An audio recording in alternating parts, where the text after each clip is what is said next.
L'extinction. L'auteur des Manazil introduit ce chapitre par la parole divine. Tout ce qui se trouve sur la terre s'éteindra. Seule subsiste la face de ton Seigneur, pleine de majesté et de munificence. L'extinction, el-fana, évoquée dans ce verset, n'est pas celle visée par les gens de cette voie, les soufis. En effet, el-fana, dans ce verset, indique la disparition et l'anéantissement.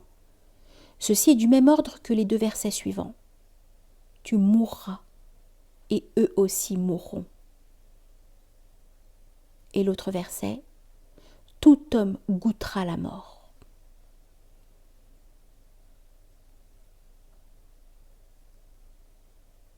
Quant au fana visé par l'auteur, c'est tout à fait autre chose.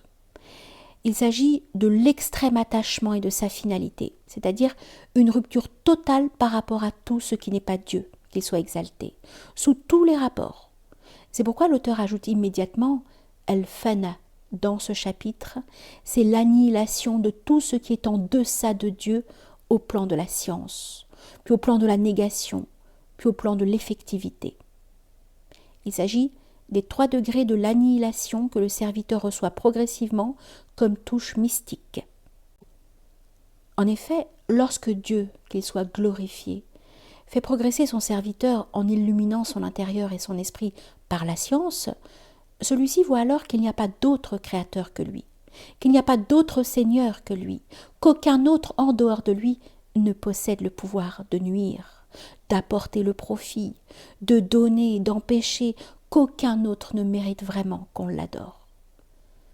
Ceci constitue l'affirmation de l'unicité divine au plan du savoir.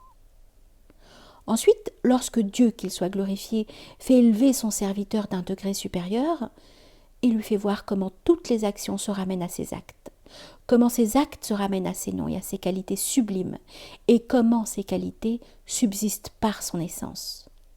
Alors, la contemplation de tout ce qui est autre que lui s'annihile dans le cœur de ce serviteur, qui nie en même temps que tout ce qui est autre que Dieu puisse avoir quoi que ce soit par lui-même. Ensuite, lorsque Dieu l'élève d'un degré encore plus supérieur, il lui fait voir comment tous les mondes, avec leurs substances, leurs accidents, leurs essences et leurs attributs, subsistent uniquement par lui. C'est-à-dire que c'est lui seul qui les maintient dans l'existence. Autrement dit, l'existence véritable n'appartient qu'à lui. Par existence, j'entends ici ce par quoi elle ne dépend d'aucun autre que lui, car tout ce qui est autre a besoin de lui par nécessité, et il ne peut subsister par lui-même, ne serait-ce que le temps d'un clin d'œil.